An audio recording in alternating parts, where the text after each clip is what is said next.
Bala Sulam, the article of freedom.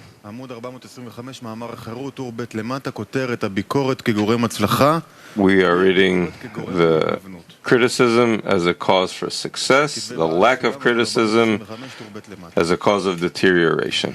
The criticism as a cause for success, we must add more on what we said, because reality offers to our eyes complete contradiction between bodily things to matters and understandings, because social unity, which could be the source of all happiness and success, only works between the bodies and humans, that the separation is the source to all the bad cases. But about opinions or knowledge is the opposite from one to the other, because the unity and lack of criticism between them is the source of all our failures. And what is preventing our advancement, because the correct conclusions are received by connecting all the contradicting thoughts that are revealed between different opinions. And the more contradictions there are, and the more criticism there is, in such way the wisdom and knowledge increase, and things can be scrutinized deeper. And all of the failure of wisdom only comes from the lack of criticism and lack of contradiction about it. And it is obvious and before us that every bodily success is the unity of society, and the base of the success of knowledge is the contradiction between them. From here we understand just how much humanity needs a spiritual method in order to connect itself to one system, because the more we advance and evolve, the disputes and many different opinions and differences and conflicts will be greater and greater, and it will deepen and escalate, and there won't be a choice but to enter some wars, and which is not a solution also. Or we have to learn how to connect, as love covers all crimes, meaning there are great differences, we don't eliminate them, there's a multitude of opinions, true pluralism, unlike today, where you see disagreement. It's a joke.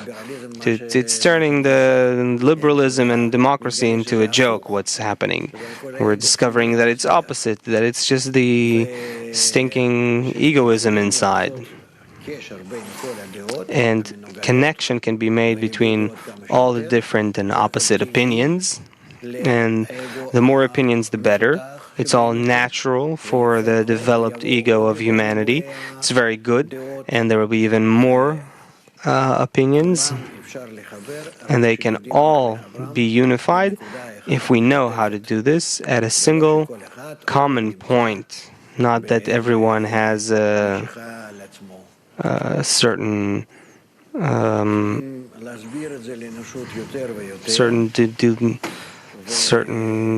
smearing of one's opinion.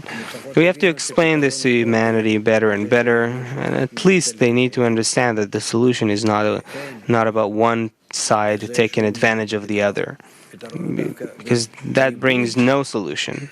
The solution is actually in the multitude and the connection above the many.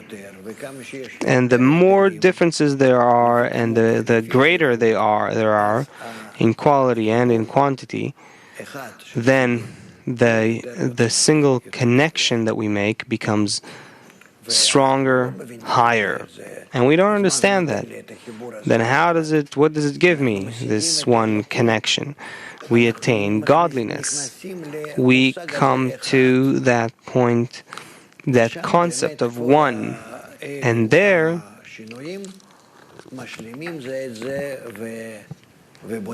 all the changes, all the differences actually complement each other and build that notion of one that we all enter. And there, with a new mind and new heart, we see that this is wholeness. Just like in our body, look at how many different contradictory systems and how many seemingly harmful bacteria and other elements, but in a healthy body, they all work together harmoniously, and thousands of systems, specifically because they're contradictory but connected as one. That's why we exist. On the levels of still, vegetative, and animate, it exists by nature, by necessity, and we have to shift ourselves by ourselves to this concept of one on top of the opposites. It's not simple, but you see how necessary this is for humanity today. This is becoming the most demanded, the most required thing.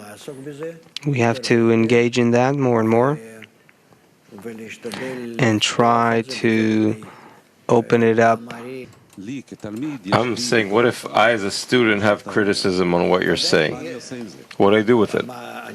I understand you have criticism. I feel it even if you haven't said it. What to do about it? Try, if you're my student, to scrutinize. Why does your Rav think differently than you? What does he base himself on? Why is he born more right-wing and you're more left-wing? Where does it come from? Where does its perception come from? If he is entirely immersed in Kabbalah, then he probably thinks that way coming from Kabbalah as well. So you want to clarify. Why does Kabbalah think that way and not otherwise? Why was Bala Sulam so much about the land of Israel? It was even written on his Shabbat knife. 13. Bala Sulam, the wisdom of Kabbalah in its essence. The wisdom of Kabbalah in its essence. The order of revealing the wisdom.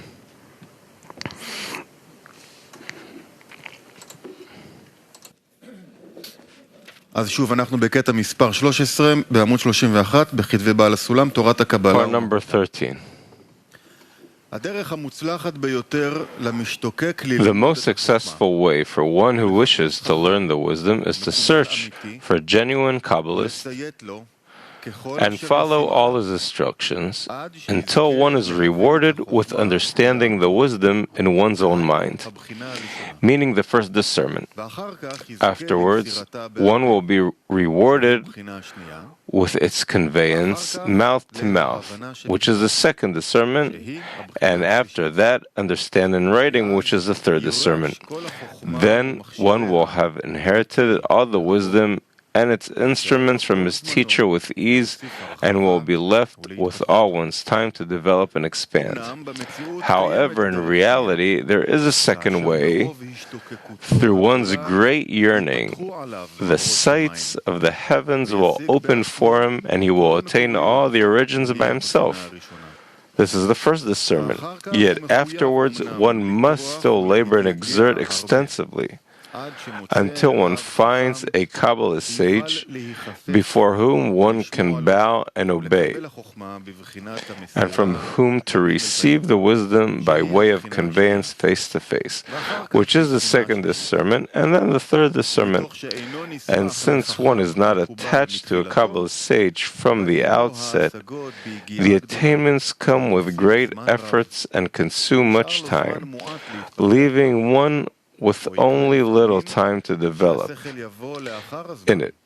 Also, sometimes the knowledge comes after the fact, as it is written, and they shall die without wisdom. These are the 99% that we call entering but not exiting.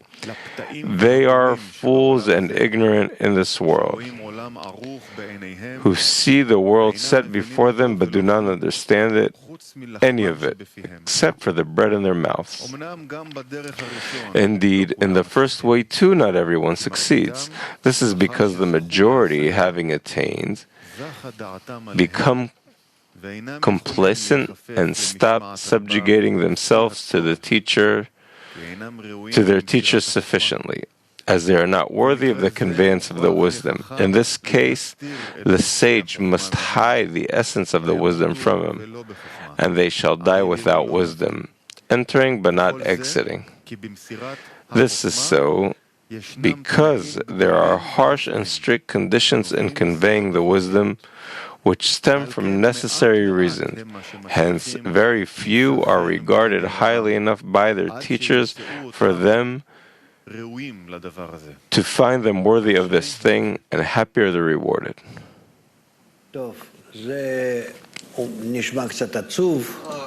All right, this sounds a bit sad, looking at these harsh conditions that were written here. But we're talking about a student and a teacher that he has to obey everything. It's like when we went to England and saw that Sufi, and he said, if you want to come study with me, just know that you'll have to love me just like you love yourself. You have to come to that kind of love to me. This is a correct form, a personal form between teacher and student. But we are talking about connection and connection, unity. And that's a different form. It doesn't require a personal form of connection between the student and the Rav, but how a person learns to annul himself and love the friends, then the correct relation to the Rav awakens as well. Okay? Rav. Let's see. There's a fear here, there's a concern about Hasidism, that we won't fall to that. Hasidism is clinging to a person. Kabbalists cling to each other, and the complete connection between them is what they call Rav. Because through the connection between them, they are nourished. Through that they receive, and that's where they need to raise man to. Meaning, who is the Rav? What is the Rav? It's the point that appears in connection between them. If they connect, if they can achieve that point, they have a Rav. If they don't find the point of connection, then they don't have a Rav. That's it. Understood? That's it. So there's no way to get confused with Hasidism here. We don't treat a person, we don't relate to a person, we relate to the point of connection between us.